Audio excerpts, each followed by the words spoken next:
You know, out of all the drama on the internet surrounding the gaming industry, nothing is more sad and really just embarrassing to watch than the console wars. Because the console fanboy is not your average gamer. The console fanboy is similar to a child. There's no reasoning with a child. There's no logic. There's only emotion. And one of the most notable behaviors in recent years with fans going to war with each other on social media is being upset about their consoles losing exclusives. And I get it, man. Those plastic boxes can get pretty expensive. You want to feel like you made the right purchase. And one of those things for a lot of people is feeling like their console is the home for some of the best games that only they can play. But that mentality made sense back in the 360 and PS3 days. And now that we live in an all-digital kind of era, it's become outdated. I'm not saying I don't appreciate physical media. I will always fight for ownership of our games. I'm talking specifically about the consoles themselves. And really, what is a console fanboy? They're not a fan of games, I'll tell you that much. Me?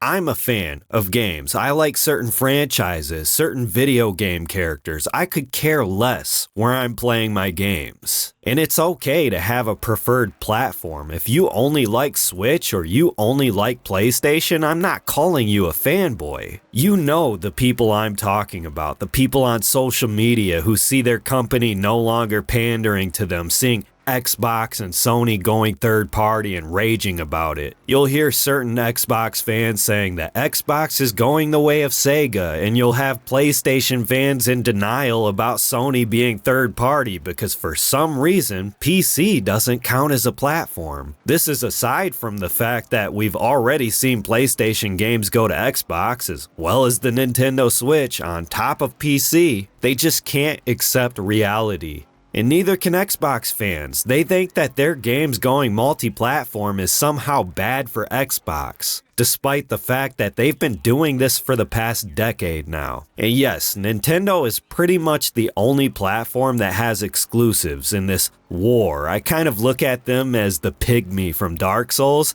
so easily forgotten. But I like to look at Nintendo as a company that can shed light on why console exclusivity is a bad thing. Because if you're a Nintendo fan, I'm one too, I can relate.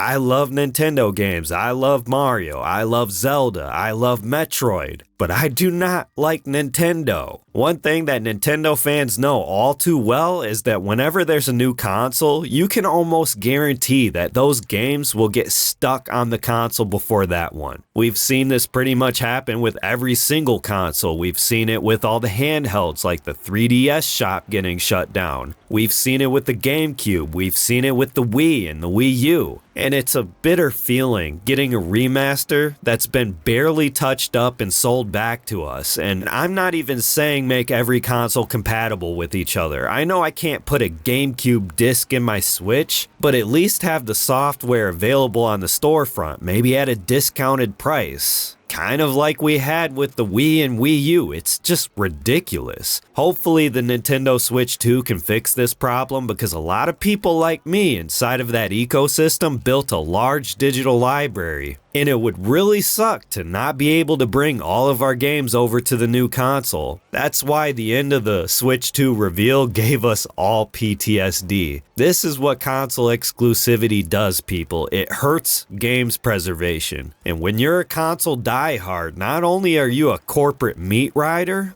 but you're actively fighting against the preservation of your own games when you want those games locked to that specific box. I hope that one day you realize that you're hurting yourself. And listen, I'm not saying that owning a console makes you a fanboy or that having a preferred platform makes you a shill. That's dumb. We still need consoles. And even if your console doesn't have all the exclusives, you still need that console.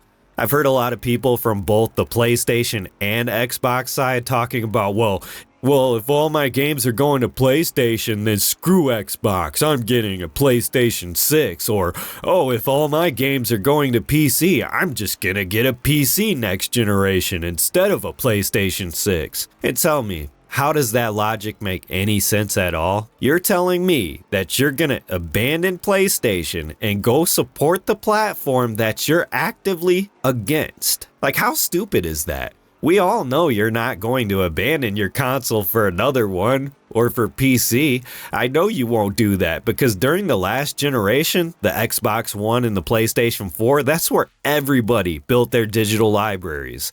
And I know you're not going to abandon your entire library of games just to go to PC and buy PlayStation games there instead. You're just doing that thing that fanboys do where they act irrational for no reason on social media over things they don't understand. Consoles don't need to be exclusive anymore. You know, maybe during the Xbox 360 and PS3, or during the 6th gen, that might have been a console's main selling point. But things are different now. We buy consoles to play games, not to play exclusives. Nintendo fans, in this case, you're buying a Nintendo Switch 2 to play exclusives.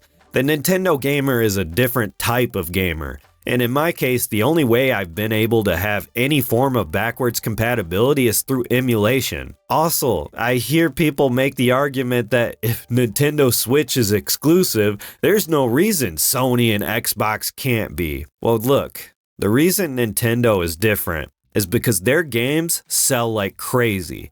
And since they don't cost hundreds of millions of dollars to develop, Nintendo can afford to remain exclusive. There's just no world where Sony and Xbox can have these huge, overblown AAA budgets for their games and expect to make a profit within their own ecosystems. It's just not realistic, so when you cry over exclusivity, it's like saying you don't want to see the next God of War, the next Gears of War. This is the same reason third-party timed exclusives are hurting companies like Square Enix. It's why they're in such a rush to get their games on all platforms now, because it just isn't paying the bills, man. People cried over Forza going to Sony, and how Xbox is going Sega. But they don't realize that the bigger player base is literally gonna pay for their next console. No way in hell Microsoft stops making consoles. Same with Sony. Look, I own an Xbox. I got into the Xbox really during the Xbox 360, and then I got the Xbox One. And since all my games crossed over to the next console, I went ahead and bought an Xbox again, because that's where all my games are. I'm not going to go out and buy a PlayStation and basically have to start from scratch. No, I'm going to buy the next Xbox because it only makes sense unless something crazy happens like Microsoft nuking our entire digital libraries. I'm going to stick with the Xbox. Just like PlayStation fans are going to stick with their PlayStation. That's where their digital library is. This is the biggest selling point for consoles now. And if you think about it, this is console exclusivity because the exclusives are the games that you already own within that ecosystem, crossing over to the next generation. Nobody's out here abandoning thousands of dollars worth of purchases and jumping ship just because their corporate overlords told them that they have to share their toys now. It's absolutely stupid. And if you already own a PlayStation, look, it makes sense. Get the PS6. Same with the Xbox. I actually still enjoy my Xbox. It's kind of funny because I use it more as a retro device than anything else. Sure, I have Game Pass here and there, but there's so many original Xbox games. Not all of them, of course. And Xbox 360 games. A lot of them that I can't even get on PC. Like, I tried buying Condemned Criminal Origins on my Steam Deck, and I just can't purchase it, but I can on my Series S. Just like Dante's Inferno, I can't get that anywhere. I can't get Ninja Gaiden 2, the original, anywhere else. It's stuck on the Xbox, and that sucks. Plus, there's so many PC ports that kind of suck because they're just not optimized for controllers or the resolution is all messed up. So if I can buy them on the Xbox, like, I'll get them there. You know, like Dragon Age Origins, I like to play with a controller, so I play that on the Xbox. The same thing with Fear, there's no controller support. Whenever I play it on the Steam Deck, I know I can change the controls to how I like them, but all the button prompts are keyboard and mouse. And it's just confusing for me. Whereas now, like, Games like Forza Horizon, Halo, the Master Chief Collection, those games, I bought them on PC, and I like being able to have those options. Consoles aren't the cheaper alternative anymore. Just look at the PS5 Pro. What is that shit, like $800? At that point, people should just stick with the base PS5 and just skip the PS5 Pro altogether. You should be happy that PC is an option. You should be happy that Xbox games are releasing on PlayStation and just having more places to play these games. Who wants these damn plastic boxes to be exclusive and 20 years from now have no option other than emulation to play them? You could keep that shit in the closet, but eventually hardware gets old and it no longer functions. Now you're sitting there waiting with your fingers crossed, hoping that these companies remaster your favorite game instead of being able to possibly boot them up on PC or other consoles. The console war is over. Bullshit social media squabbles are finished. Your boomer mentality is only hurting your own games. Talk to me in the comments. All right, bye.